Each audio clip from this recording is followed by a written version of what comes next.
story time. Now, there was the time that we moved to a new neighborhood and we needed to change the children's school. September, and this is the season. This September, a lot of parents will be changing their children's school. So I want you to pay attention to the story. Now, I'd gone around, looking for schools. I was looking at the building, and then I will engage the school owner. That was before I started my own school. I will engage the school owner. I'll talk to them. It was just for me to listen to them and have a sneak peek into their mindset. I would request to speak to one or two of the teachers just to see the quality of hands that they have in that school. And they always did oblige me. You know what? I really wasn't satisfied. At a point, I was already tired. Probably because I am a teacher and I'm also a teacher's kid. So I knew exactly what I was looking for, and they were coming from a very good school. It was a mission school, at our former place. So eventually I just, well, let me just take you to this school. I was talking to one of my neighbors and I saw the children's uniform very beautiful. I said, this uniform is fine. Oh, where is this school? You must say, you don't know this school. This woman is good. That school is there. This, that. So immediately we stepped into the compound. I went with my older son. Then I think he was 4 so at the time. Yeah, it was 4 years old. And immediately I stepped into the compound. I was holding him. Immediately we stepped into the school. He snatched his hand away from me. I said, let's go inside now. He said, I'm not going. I said, what happened?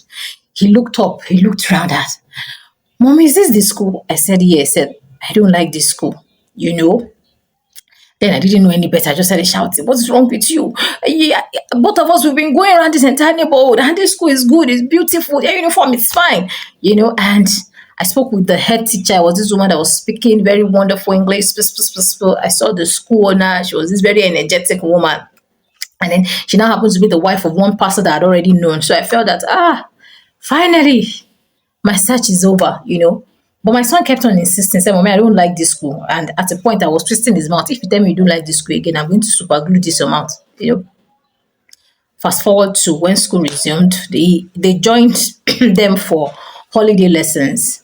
Fast forward to when school resumed, the first week, by Friday, they brought my first son back home.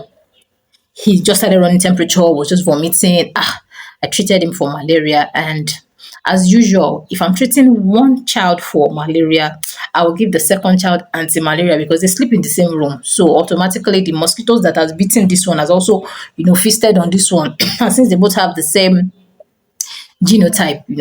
So I treated this one for malaria. I gave this second one anti-malaria.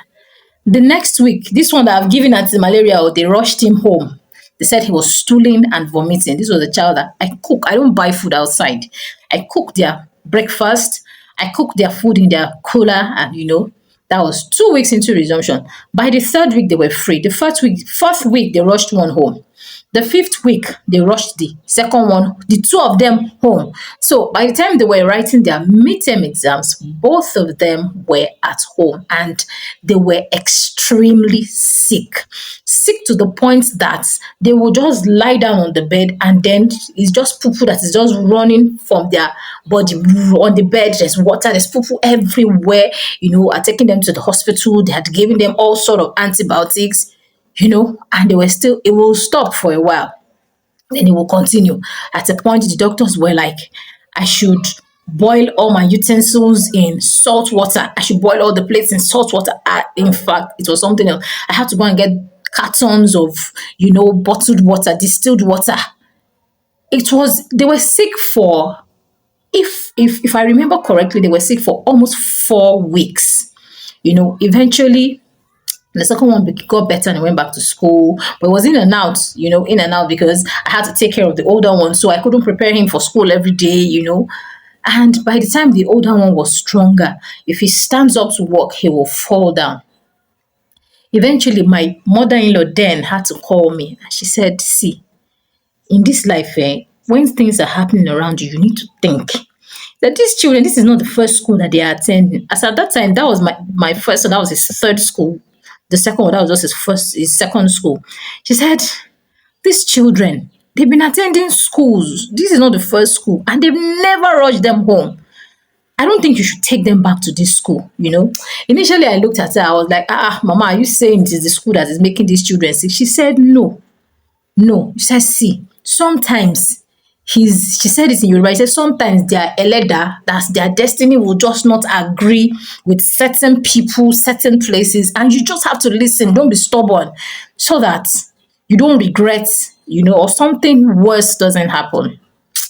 You know, when she said it, but because I was even tired, you know, I was tired of them, you know, I will go out and they will call me, they will say, madam, where are you? We have brought the children home. I'll say again. I was already tired, you know, so I just thought of it. I said, let me even listen to this woman, you know. That was I think that was first. They went for just a term. So they were at home. They didn't go back to, they managed to go back for exams, but they didn't go back to collect their report card, nothing. By the long holiday that term, I had to enroll them in another school.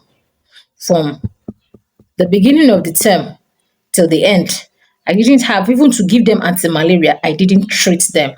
All right. Why am I saying this story? I'm saying this because this period, a lot of parents are going to be changing their children's school now. Beyond the aesthetics, the beautiful surroundings, beyond the vocal dexterity. These teachers can speak English and you're impressed. The children in the school, they display. You have to be sensitive spiritually where you're going to go and put your children. All right. You have to. I was listening to someone else's teacher. I can't remember his name. You know, he was saying something about having the spirit of discernment when you're raising your children. See, it is very important, and I agree with him 100%. When it comes to the schools you are going to put your children this term, you should prayerfully, not just physically, you should prayerfully search for a school so that at the end of the day, you're not going to put your children in schools where they will take more from them spiritually and give them a lot physically and academically, all right? And these things are real. All right. I'm saying this. I'm a teacher. I shouldn't be saying this. All right. I'm not just a teacher. I run a school in Lagos. I shouldn't just be saying this, but these things are real. All right. So if you're going to put your child in any school, make sure that you're searching both physically, you're searching for good standards when it comes to academics, and that spiritually too. You give you there's a spiritual covering over your children, and you're also looking spiritually. All right.